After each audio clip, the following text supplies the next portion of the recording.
Mobile is the most haunted city in Alabama. From the very moment the Europeans set foot on our soil in 1699, they were frightened by this place, but one story that occurred in 1834 is perhaps the most bizarre story in Mobile's history.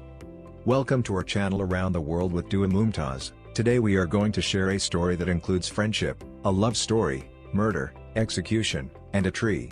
What do all of these things have in common? One man, Charles Boyington. If you like our informative video, please click the like button and share with your friends, and don't forget to subscribe our channel and hit the bell icon so you will receive timely notification whenever we uploaded new videos. Let's get started. The Boyington Oak is a historic southern live oak in Mobile, Alabama. In a city with many live oaks that are famous for their age and size, the Boyington Oak stands out as a singular example of one famous for the folklore surrounding its origin. Charles Boyington was a young printer, vagabond, and gambler in his late teens who arrived in Mobile from Connecticut seeking prosperity during the cotton boom of the 1830s. Charles lived in a boarding house with a man and fellow co-worker named Nathaniel Frost.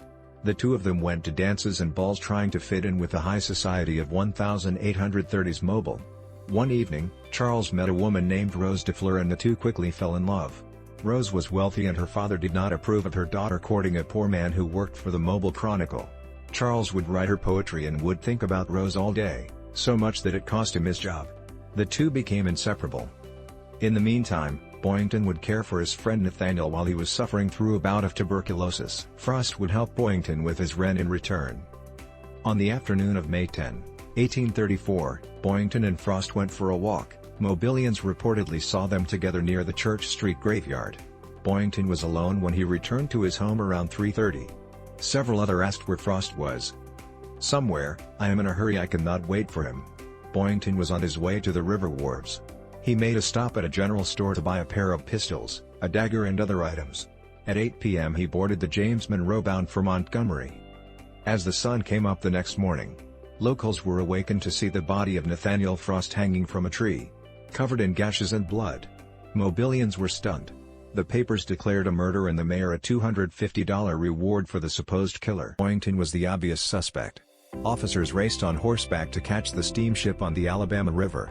Officers found Boyington in the ladies' room studying the hand of a man playing cards when the officers arrested him for murder.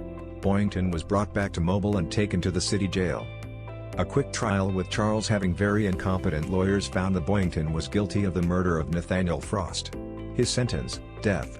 His execution, the same as Frost, hanging in brutal fashion. Boyington was sure of his innocence and believed a pardon was in his future, but that pardon never came. The gallows awaited him and his death. Boyington declared from the gallows, "I am innocent. I am innocent. But what can I do? When I am buried, an oak tree with 100 roots will grow out of my grave to prove my innocence." Boyington eventually breathed his last breath and was buried off Bayou Ave in downtown Mobile, where today, as he promised, the Boyington Oak still stands.